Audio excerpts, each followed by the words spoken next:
আসসালামু আলাইকুম। এই যে আমেরিকা, ইরান, ইসরায়েল যুদ্ধ, এই যুদ্ধটা কেন হইতাছে? আমেরিকা তারা নিরাপত্তার ঝুঁকিতে আছে। এই অজুহাত, এই অজুহাতে তারা ইরানের উপর আক্রমণ করতেছে। ঠিক আছে, কিন্তু আমেরিকায় যে যুদ্ধটা করতেছে, যে অজুহাতে যে ইরানের কাছে পারমাণবিক বোমা আছে, আসলে কি আছে? না, এটা একটা অজুহাত।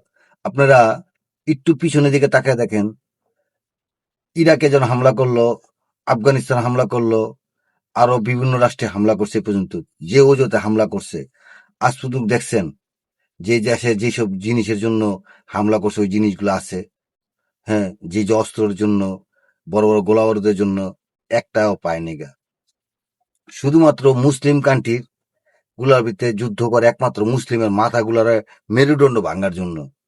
গাদ্দাফিরে মারছে, আপনি সাদ্দামরে মারছে, তারপরে আফগানিস্তানরে পুরো ধ্বংস করে লাইছে। হ্যাঁ, তারা কিন্তু মুসলিমরা মাথা নত করাইতে পারে না, কিন্তু মাথা নত করার জন্য এই যুদ্ধগুলো চালা যায়। হ্যাঁ, মুসলিমের ক্ষতি হয়েছে, আবাসন ব্যবস্থা ক্ষতি হয়েছে, আর্থিকভাবে ক্ষতি হয়েছে, খাদ্য, বাসস্থান, চিকিৎসা এদিক দিয়ে ক্ষতিগ্রস্ত হয়েছে প্রচুর পরিমাণের। হ্যাঁ, তারা চাইতেছে মুসলিমদের মেরুদণ্ড ভাঙার জন্য।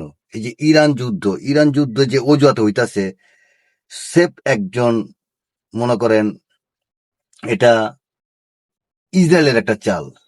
আমেরিকারা করাইতেছে। আমেরিকারা করাইতেছে কেন? ইসরায়েল চায় মুসলিম কান্ট্রিগুলার যদি ধ্বংস করা যায়, তাদের ভূখণ্ডগুলা বড় হইব, অন্য অন্য দেশগুলোর দখল কইরা তারা ভূখণ্ড বড় করব। মূলত ইসরায়েলের চাল হইলো এটা। ঠিক আছে, আর ইসরায়েলে এই চাল চাইলা আমেরিকা তো সহযোগিতা নেয়, আর আমেরিকারা দেখায় যে এরা যদি থাকে, এরা যদি পারমাণবিক অস্ত্র বানায়, আরো বড় বড় অত্যাধুনিক অস্ত্র বানায়, তাহলে আমরা কিন্তু মানে ঝুঁকির মুখে থাকবো।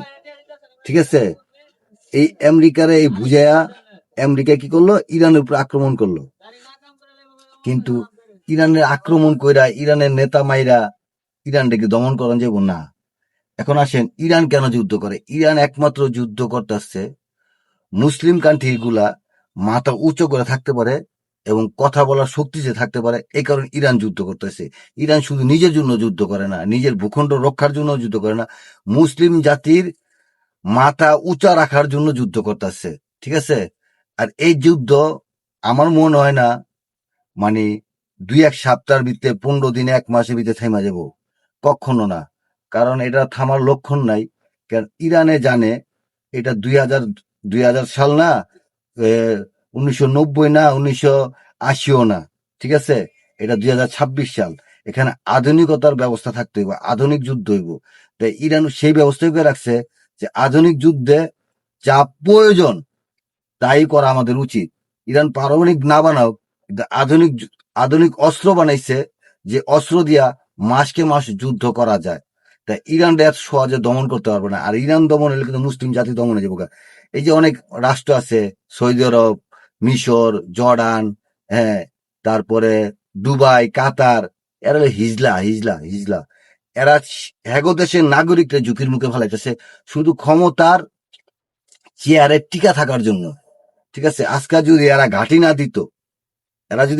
দিত, এরা উঁচা গলা কথা কর কোনো শক্তি থাকতো না।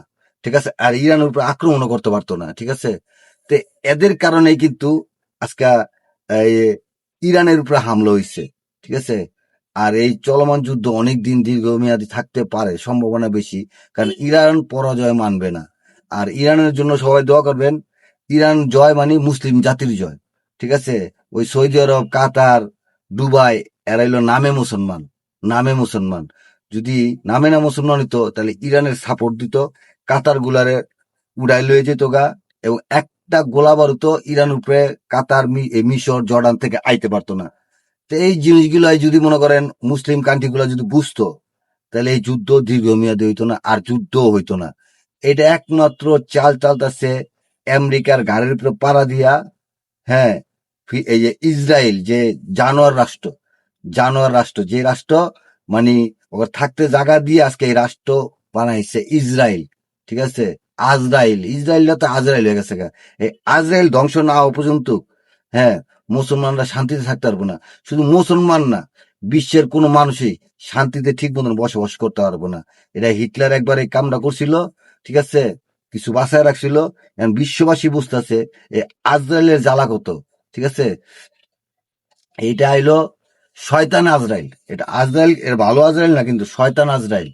এই শয়তান আজরাইলেই আজকে পৃথিবীটারে উচ্ছৃঙ্খল করে রাখছে, মানুষের ঘুম হারাম করে রাখছে, হাজার হাজার শিশু মারা যাইতেছে। আমরা যদি একটা হিসাব করেন, আপনি ওই ইরাক যুদ্ধ থেকে শুরু করে যদি এই পর্যন্ত যুদ্ধ হিসাব করে দেখেন, পৃথিবীতে কত লাখ মানুষ মারা গেছে, কাগর দ্বারাতে মারা গেছে, কোন মুসলিমের দ্বারাতে মারা গেছে, এই ইহুদি বিধর্মীদের দ্বারাতেই মানুষগুলা মারা গেছে যুদ্ধের মাধ্যমে।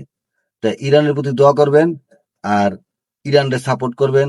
ইরান একমাত্র রাষ্ট্র আমাদের আপনাদের, হ্যাঁ, শান্তি বজায় রাখা উচিত। ইরান একবার হামলা করছিল, একটা হামলা করছিল, কথা তর্ক বিতর্ক চলতেছিল, কিন্তু হামলা করলো করে আমেরিকা হামলা করার, আমেরিকা এলো ঝুঁকির মুখে আছে, হ্যাঁ, সার্বভৌমত্ব ঝুঁকির মুখে আছে, তারা পারমাণবিক অস্ত্র বানাইতেছে। আসলে পারমাণবিক অস্ত্র বিষয় না, বিষয়টা হচ্ছে ওই যে ইসরায়েল তার ঘাড়ের উপর পাড়া দিয়ে তারে ব্যবহার করে, আমেরিকারে ব্যবহার করে আজকে যুদ্ধটারে দীর্ঘমেয়াদী নিতেছে। কিন্তু ইসরায়েল রাষ্ট্র কিন্তু থাকবো না, ইসরায়েল রাষ্ট্র থাকবো না গেল, কারণ ইসরায়েলরে ইরানই ধ্বংস করবো, কারণ ইরান বাচ্চা থাকা অবস্থায়, হ্যাঁ, এই ইসরায়েলে ছাড়বো না। তাই সবাই ভালো থাকবেন আর ইরানের জন্য দোয়া করবেন।